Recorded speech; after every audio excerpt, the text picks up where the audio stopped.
Bonjour, c'est pour le service Alliance Famille. Le service Alliance Famille, au début, ça a commencé par un projet qu'on a fait en 2011. Ce projet-là fait partie de la stratégie d'action jeunesse. Et pour moi, l'idée m'est venue parce que je voyais, on rencontrait beaucoup de jeunes adolescents qui avaient recours à des services de placement en réadaptation. Et je voyais qu'il y avait peu de travail qui était fait avec eux et leurs familles. Et pourtant, ces jeunes-là qui présentaient des problèmes de consommation de drogue, d'alcool, plus rarement de jeux, présentaient aussi des problématiques familiales assez importantes.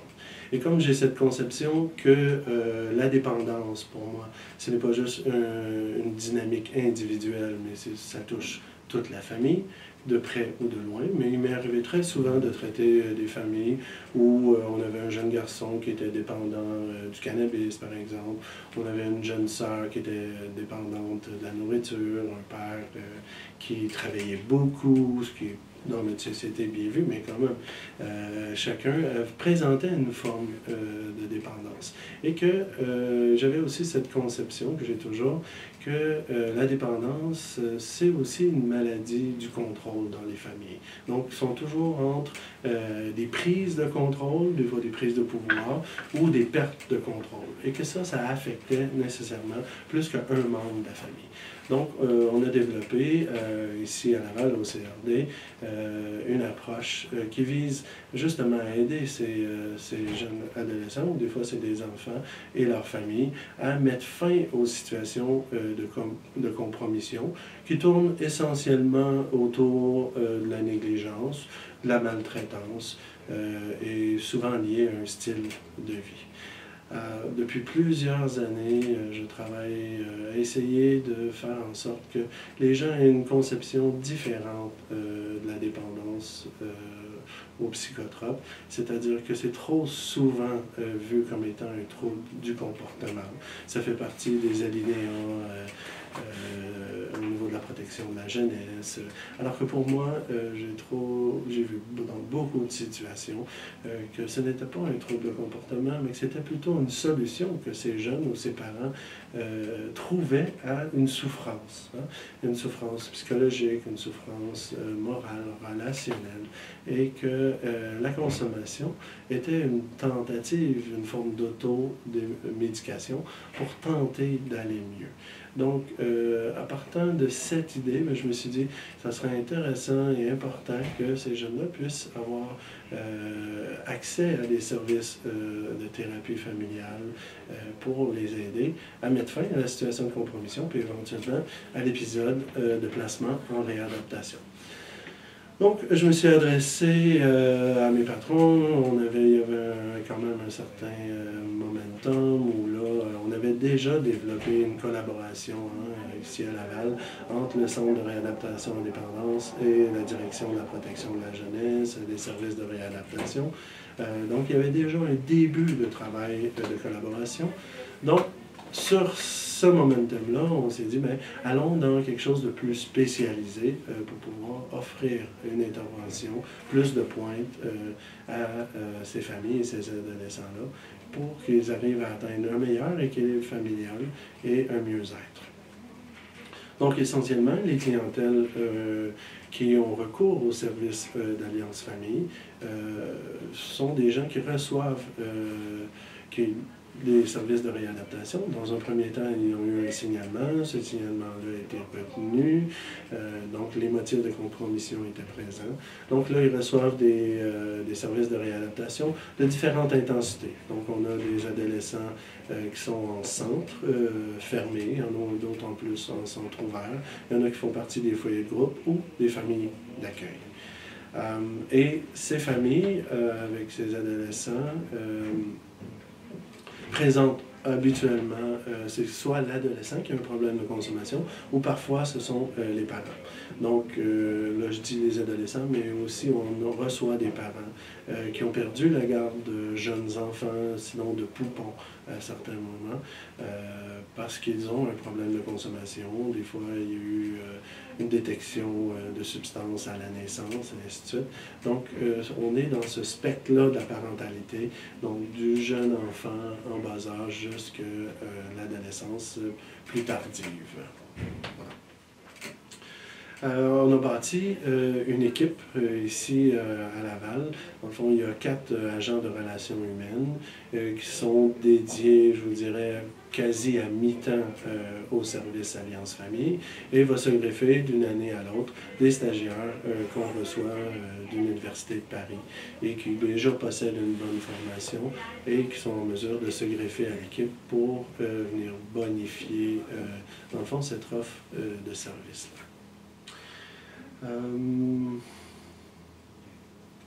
Notre travail a fait en sorte que, parce que j'ai travaillé aussi dans d'autres organismes, et pour moi, ce qui était devenu assez évident, c'est qu'il fallait développer une approche collaborative entre les différents services, mais surtout les différents systèmes d'intervention.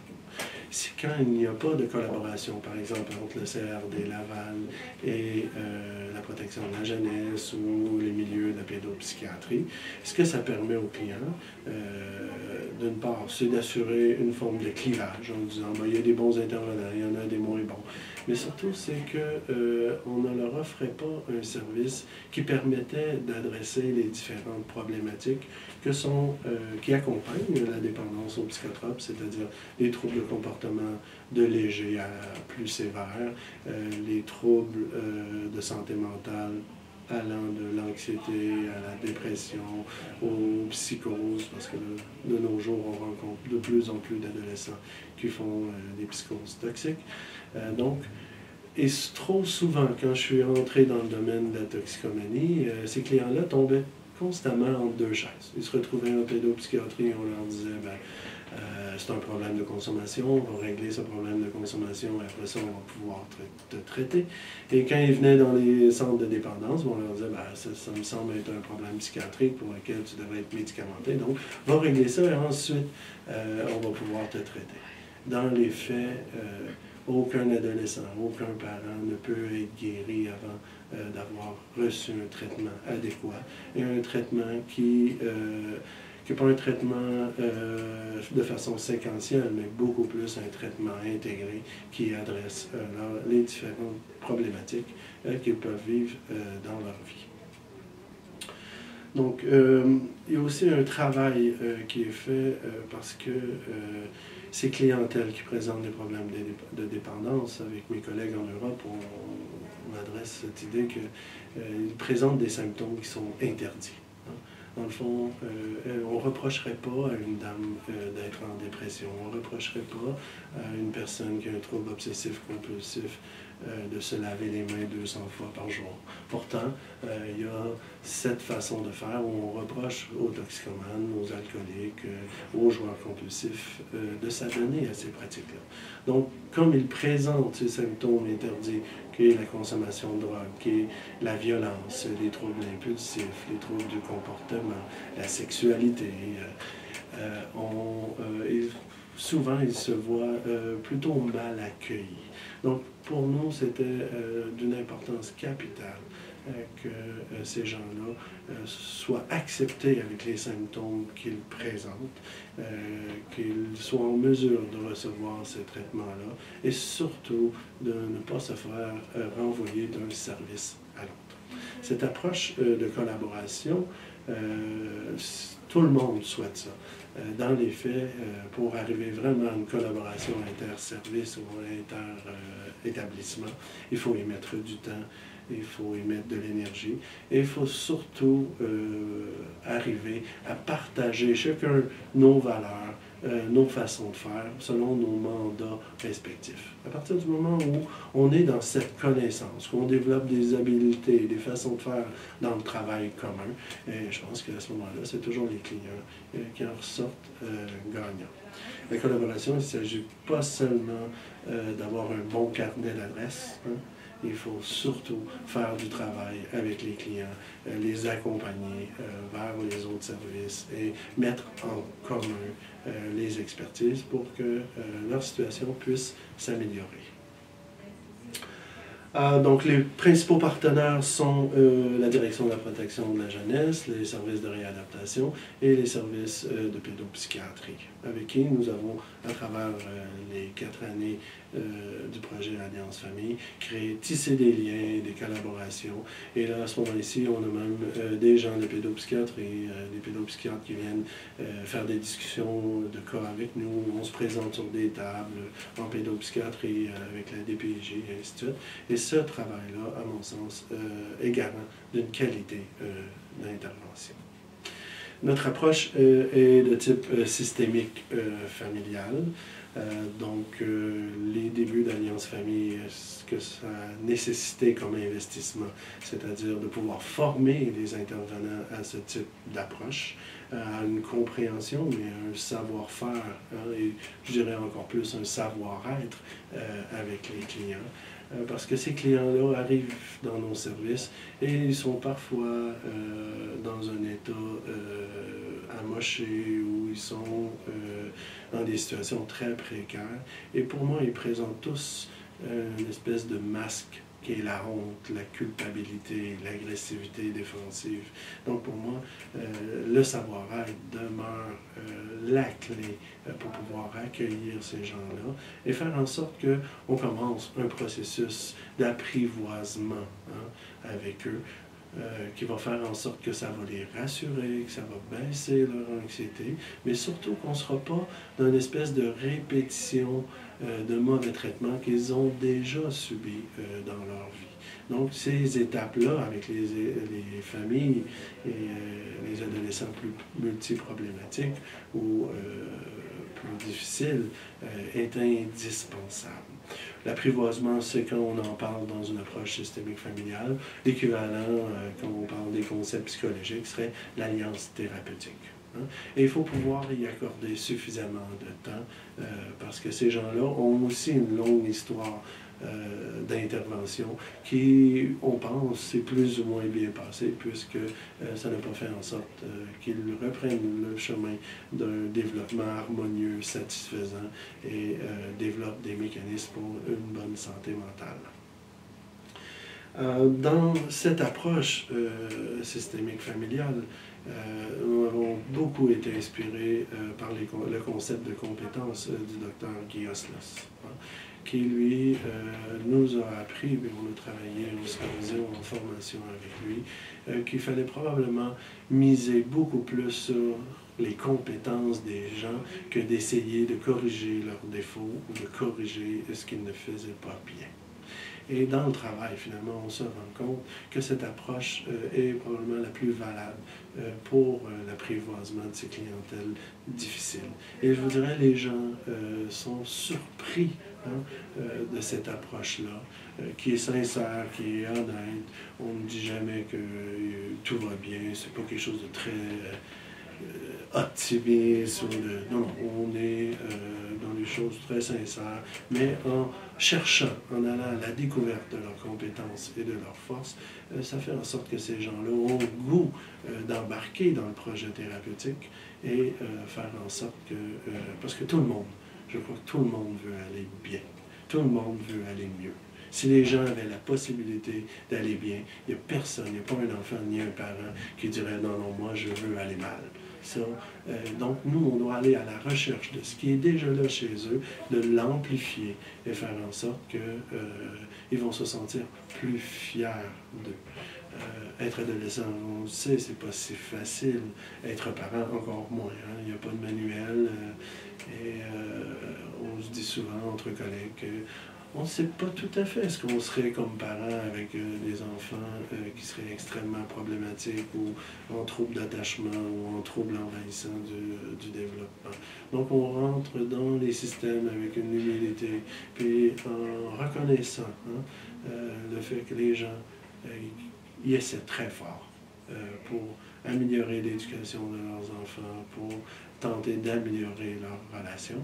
Et quand on arrive à créer cet apprivoisement-là, il y a un apaisement, il y a une alliance qui se crée, et là, les gens ont le goût d'embarquer dans le projet thérapeutique. Donc, on ne se retrouve plus à essayer de tirer les gens, hein, pour qu'ils aillent mieux, mais là, ils deviennent participants Ils sentent qu'ils ont du contrôle sur leur vie et sur leur contrôle sur leur devenir également.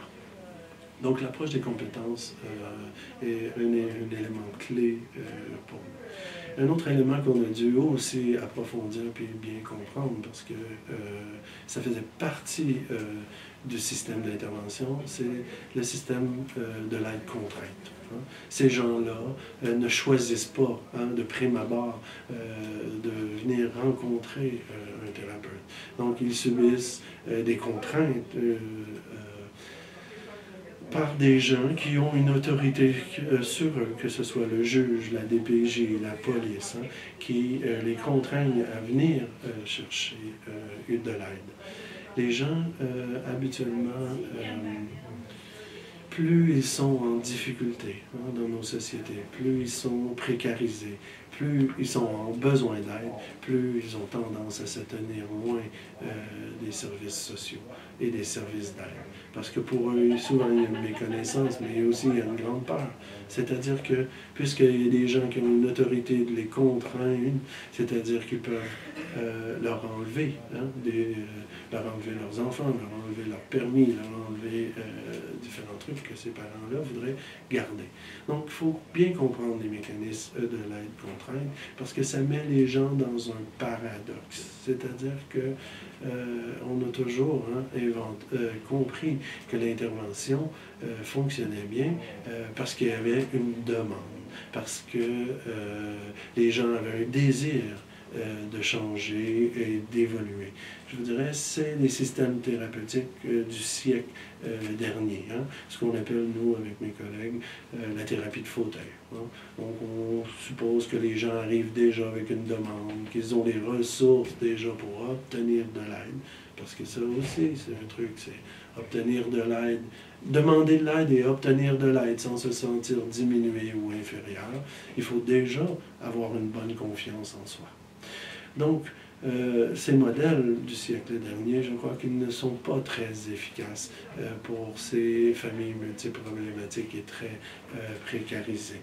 Donc, nous devons considérer qu'on va développer avec eux un triangle d'intervention qui va inclure, oui, l'équipe d'Alliance Famille, mais qui va inclure également la personne référente, qui est celle qui agit la contrainte, et que l'autre point du triangle sera la famille et les adolescents et les enfants. Pourquoi on veut développer ce type d'approche triangulaire? C'est-à-dire qu'on veut offrir aux gens différents rôles, différentes façons de faire, de sorte que si à un certain moment donné dans le processus d'intervention, ils sont en difficulté, par exemple avec l'autorité, mais ils pourront au moins être toujours en lien avec ceux qui offrent l'aide. Si à un moment donné, ils sont en difficulté avec ceux qui offrent l'aide, probablement que le pôle autorité pourra combler. Dans le fond, notre vie se construit, autant sur le plan intrapsychique que sur le plan relationnel, sur ce triangle que Bowen avait bien décrit, qui est un enfant en triangle entre son papa et sa maman. Et chacun, comme enfant, nous avons appris qu'il y a des choses qu'il fallait mieux demander à maman qu'à papa. Qu'il y a des moments aussi où papa était plus ouvert et disponible à dire oui, etc. Mais nous avons appris ces mécanismes à travers des triangles qui étaient relativement fonctionnels, mais qui nous ont construit. La difficulté, c'est que pour nos clients, c'est qu'ils sont issus de divorces qui se sont mal terminés et où il y a eu des guerres entre les parents. Ils sont issus de triangles où il y a eu des coalitions très fortes entre parents et enfants contre un autre parent consommateur ou vu comme étant violent. Ou parfois, c'est une coalition avec le parent qui paraît fort contre la maman dépressive. Donc, ce sont ces triangles dysfonctionnels qui ont amené aussi beaucoup de cette souffrance et de ces troubles relationnels. Donc, dans une perspective de pouvoir bien aider les gens, nous cherchons, dans la collaboration avec les gens qui nous réfèrent, à créer des triangles qui sont fonctionnels, qui, même quand les questions du clivage vont apparaître, de la disqualification, nous aurons suffisamment de liens tissés ensemble pour pouvoir traverser ces difficultés. Parce qu'à chaque fois qu'un système d'intervention dysfonctionne, qu'un triangle d'intervention se polarise ou se rigidifie, ça fait toujours l'économie au client de faire un changement. Donc, ceci, on fait en sorte que nous avons développé cette approche triangulaire où, entre autres, dans l'aide contrainte, nous allons établir avec le jeune, avec le référent, quels sont les objectifs de départ, quels sont les objectifs à rencontrer et qui vont faire en sorte que ça va rassurer le directeur de la protection de la jeunesse ou le juge ou la police quant aux mesures qui sont prises et de façon à mettre fin à la situation de compromission. Il est devenu clair, très clair pour nous, qu'il n'y a pas de bon, qu'il n'y a pas de méchant, que chacun nous avons des rôles importants qui sont à considérer et que des fois, l'intervention du juge, du protecteur, du directeur de la protection de la jeunesse, c'est quand il actualise son autorité, quand il demande et exige, c'est l'ultime intervention thérapeutique sans laquelle ces gens ne demanderaient pas d'aide. Donc, on part de cette situation-là et on rend le triangle de plus en plus fonctionnel pour favoriser le développement des enfants, des parents et des familles. Donc, ceci, c'était pour la contrainte.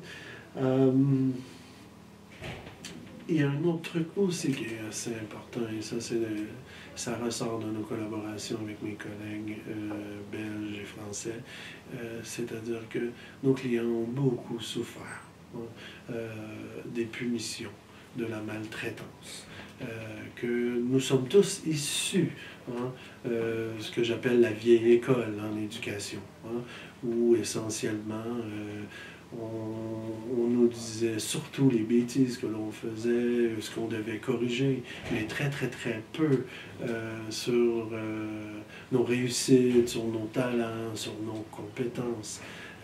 Ce qui fait en sorte que, comme la moyenne des gens de mon âge, on a été élevés comme des bons névrosés occidentaux pour moyens, c'est-à-dire qu'on nous a appris à vivre sur deux piliers, c'est-à-dire la peur principalement de l'autorité. Et ces piliers-là étaient bien soutenus dans notre société par la police, le juge, les notables, le politique, le religieux, et ça fonctionnait à cette époque-là. L'autre pilier, c'est la culpabilité. On nous a bien appris à nous sentir coupables de prime abord. Et on le vit encore parfois de nos jours. On rencontre un collègue avec qui on est proche. Ce matin-là, il ne nous salue pas et on se demande bien, mais qu'est-ce qu'on a pu faire ou on a pu dire qui fait en sorte qu'il n'a pas le goût de nous parler. Donc c'est cette culpabilité de base qui fait de nous, effectivement, des bons névrosés. Ça fait partie de notre éducation. Je pense qu'Alice Miller, une Allemande, avait bien décrié ces mécanismes-là dans son livre C'est pour ton bien, les racines de la violence dans l'éducation. Elle avait déjà à l'autre siècle, intuitionné que ces mécanismes-là faisaient en sorte que, oui, on avait des enfants peut-être sages, mais pas nécessairement en bonne santé. Que ces stratégies d'écrasement des enfants, où il fallait surtout pas leur faire de compliments parce qu'ils allaient s'enfler la tête, ils seraient probablement sujets à un péché qui est la vantardise et l'égoïsme et ainsi de suite. Mais elle avait bien déjà intuitionné que c'était des façons de faire qui allaient nécessairement jouer sur la santé mentale de ces enfants quand ils deviendraient adultes. Donc, on voit beaucoup de dépression, beaucoup d'anxiété, et qui sont liés aussi à ces mécanismes-là. De nos jours, on peut dire que alors que les enfants ont été élevés pendant quasiment 2000 ans de la même façon selon ces procédés-là. Nous sommes face à une nouvelle génération qui ont été élevés, eux, différemment, dans des familles beaucoup moins nombreuses, mais avec des parents qui avaient vécu et subi l'autoritarisme de leurs parents et qui se sont bien dit, mais nous n'allons pas écraser nos parents, nos enfants, nous allons faire en sorte qu'ils puissent s'épanouir. Hein? Ces mécanismes-là, on nous amène dans une autre dynamique sur le plan social.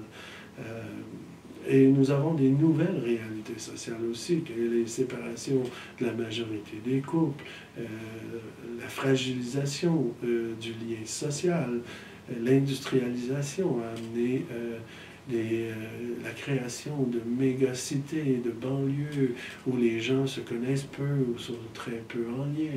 Et cette fragilisation du lien social fort, de cette entraide qui existait, nécessairement vient influencer la santé mentale des gens.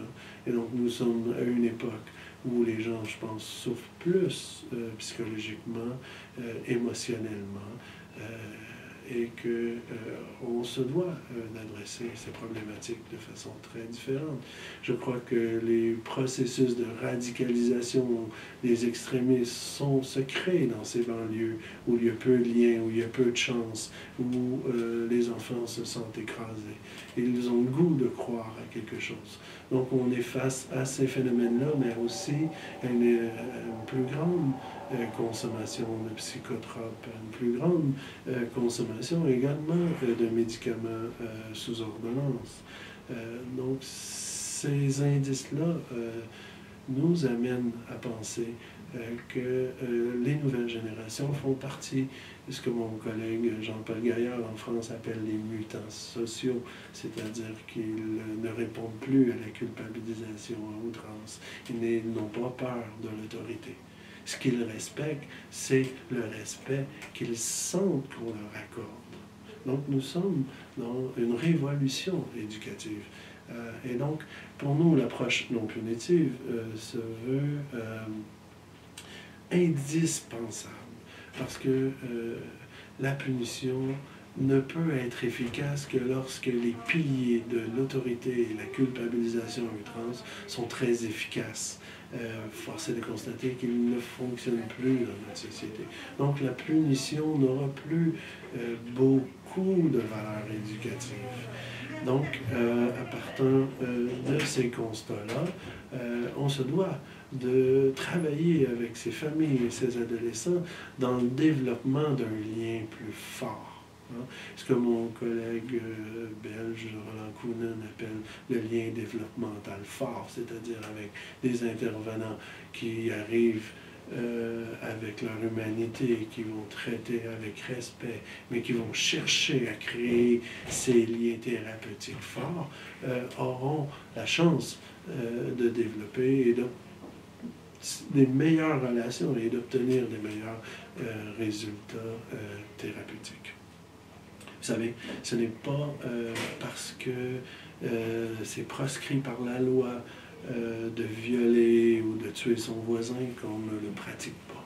C'est parce qu'on est en mesure de se représenter ce que ça pourrait lui faire vivre. Donc, ce concept d'empathie, hein, qui fait en sorte que je ne crie pas après mes enfants, que je ne frappe pas mon voisin parce que je suis en mesure de me représenter ce que ça lui ferait vivre à l'intérieur de lui.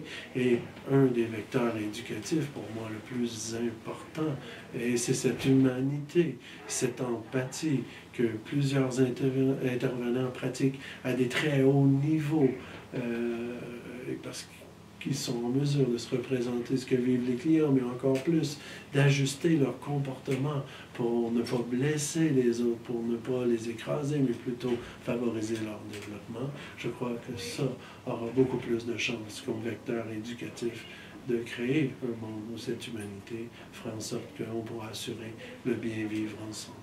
Donc c'est ce qu'on appelle les émotions sociales. Et dans l'Alliance Famille, c'est ce que nous cherchons à implanter.